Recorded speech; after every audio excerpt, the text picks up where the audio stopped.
Profesor Roberto Scorcia Romo, Grupo SD53E, Mercado y competencia entre capitales. Integrantes Equipo 1: Carmelo Mijangos, Abigail Domínguez, Guillermo Cortina y Elizabeth Rubio. Capitalismo: características y diferencias frente al feudalismo. Se suele pensar que el capitalismo es un sistema económico en que los agentes privados poseen y controlan la propiedad de acuerdo con su propio interés, y la oferta y la demanda fijan libremente los precios en los mercados de la forma más beneficiosa para la sociedad. La característica esencial del capitalismo es la motivación para obtener utilidades. Como dijo Adam Smith, el filósofo del siglo XVIII, así como nosotros lo conocemos, fue el padre de la economía moderna. Y mencionaré una frase de él: no es la benevolencia del carnicero, cervecero o panadero de donde obtendremos nuestra cena, sino de su preocupación por sus propios intereses. En una transacción de intercambio voluntario, ambas partes tienen su propio interés en los resultados, pero ninguna puede obtener lo que quiere sin tener en cuenta lo que quiere la otra. Es este autointerés racional lo que puede llevar a la prosperidad económica. En una economía capitalista, los bienes del capital, como lo son fábricas, minas y ferrocarriles, pueden ser de propiedad y control privados.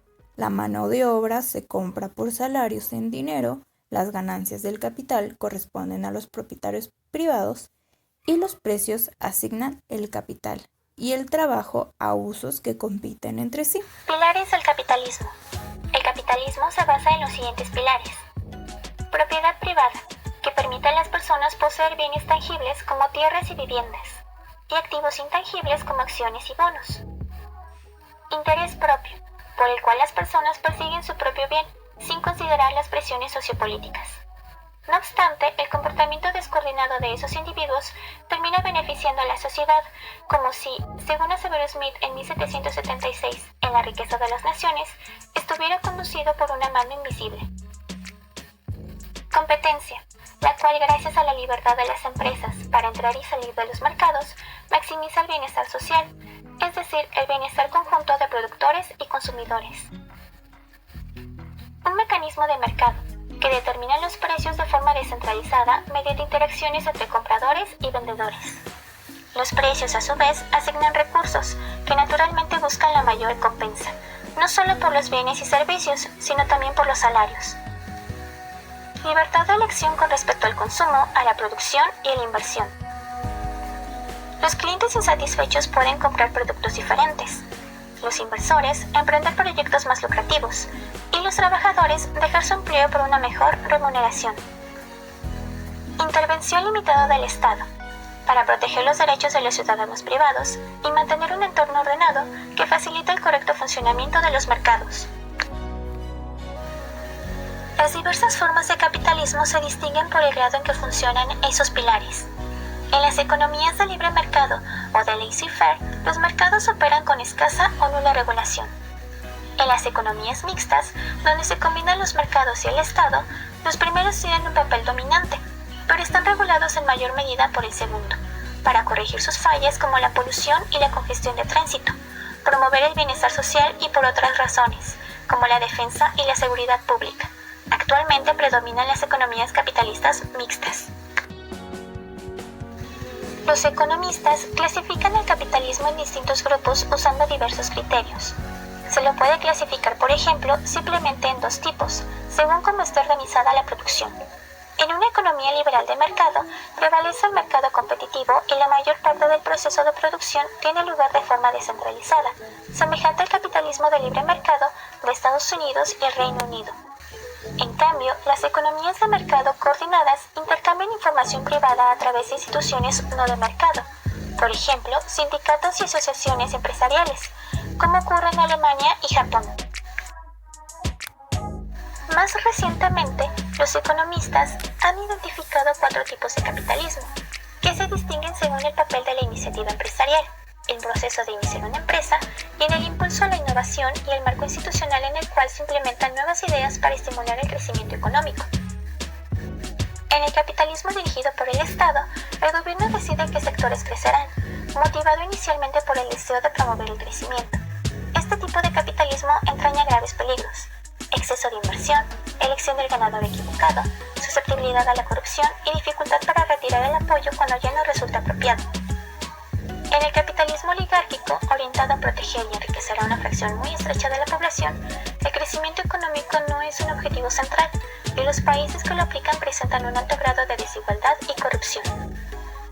El capitalismo de grandes empresas, que aprovechan las economías de escala, es importante para la producción masiva. Por otra parte, el capitalismo de emprendedores genera innovaciones, como el automóvil, el teléfono y la computadora, que generalmente son creadas por individuos y nuevas empresas. Sin embargo, las grandes empresas son necesarias para producir y comercializar nuevos productos a escala masiva, por lo cual la mejor alternativa parece ser una combinación de capitalismo, de grandes empresas y de emprendedores, que es la que caracteriza a Estados Unidos más que ningún otro país. Durante la Gran Depresión de los años 30, las economías capitalistas avanzadas sufrieron un desempleo generalizado. En su teoría general del empleo, el interés y el dinero de 1936, el economista británico John Maynard Keynes sostuvo que el capitalismo lucha para recuperarse de una desaceleración de la inversión, porque una economía capitalista puede permanecer indefinidamente en equilibrio con un gran desempleo y sin crecimiento. La economía keynesiana desafió la noción de que las economías capitalistas laissez-faire podrían funcionar bien sin inversión del Estado para promover la demanda agregada y combatir el alto desempleo y la deflación de la década de 1930. Keynes postulaba que la intervención del gobierno, reducción de impuestos y aumento del gasto público era necesario para sacar a la economía de la recesión. Esas medidas procuraban atenuar las fases del auge y caída del ciclo económico y ayudar al capitalismo a recuperarse tras la Gran Depresión. Nunca fue intención de Keynes reemplazar la economía del mercado por otra diferente. Solo afirmó la necesidad de una intervención periódica del Estado. Las fuerzas que suelen llevar al éxito del capitalismo pueden provocar su fracaso. El libre mercado puede prosperar solo cuando los gobiernos fijan las reglas que lo rigen, como las leyes que garantizan el derecho de la propiedad y lo respaldan con una infraestructura apropiada, como carreteras y autopistas para trasladar bienes y personas. Sin embargo, los gobiernos pueden responder al interés privado organizando que trata de influir en la normativa para proteger su posición económica en detrimento del interés público, por ejemplo, reprimiendo el mismo libre mercado que generó su éxito. Por eso, según Rahal y Singales, la sociedad debe salvar al capitalismo de los capitalistas, es decir, tomar las medidas apropiadas para proteger el libre mercado de los poderosos intereses privados que procuran impedir su funcionamiento eficaz. Para asegurar la competencia, debe limitarse la propiedad concentrada de los activos productivos, y ya que la competencia engendra ganadores y perdedores, se debe compensar a estos últimos.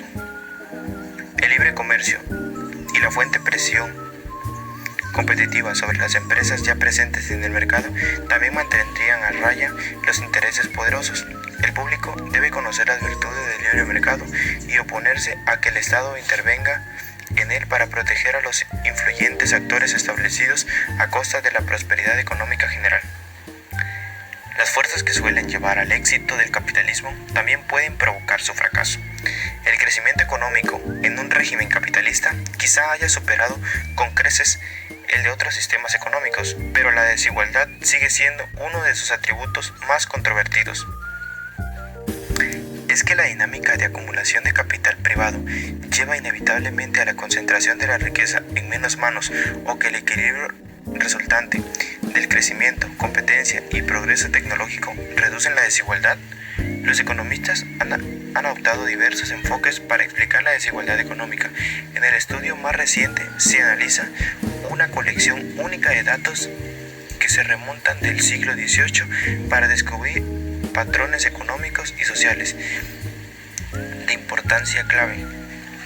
Y se observa que en las economías de mercado contemporáneas la tasa de rentabilidad de la inversión con frecuencia supera el crecimiento general.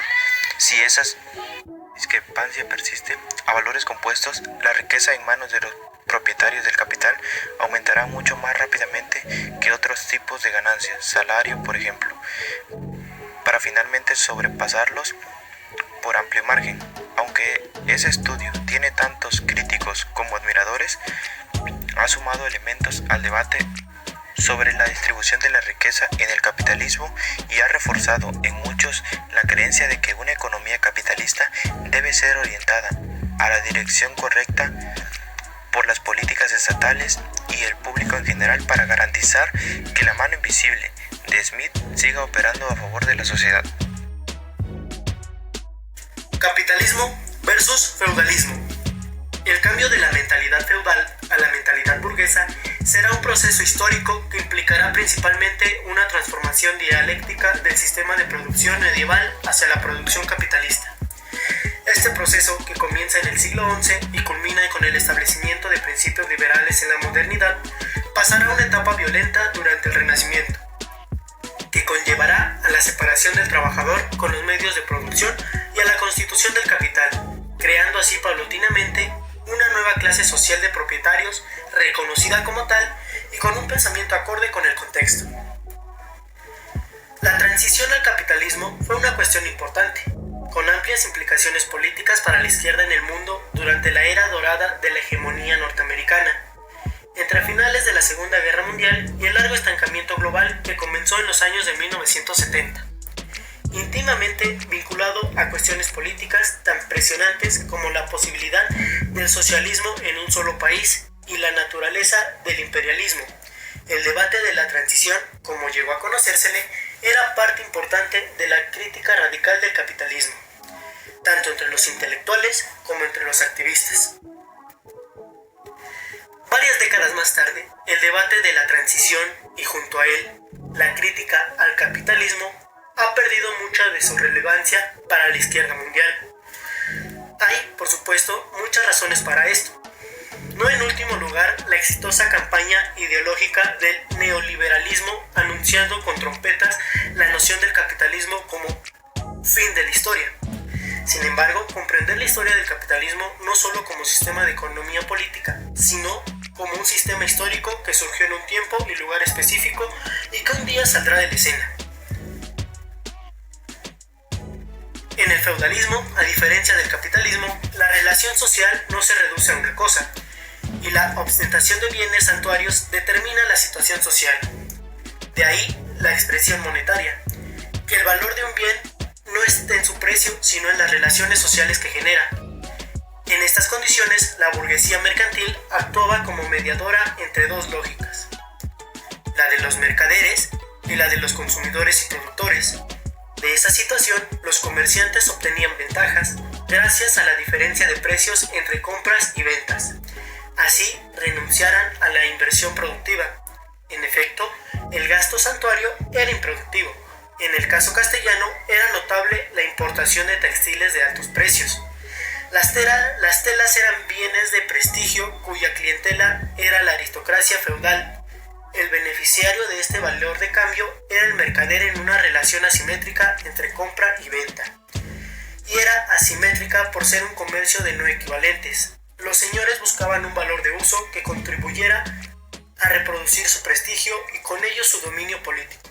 Los comerciantes, en cambio, pretendían maximizar su ingreso monetario, pero no se trataba aún de la hegemonía del capital mercantil, porque no llegó a dominar la producción social.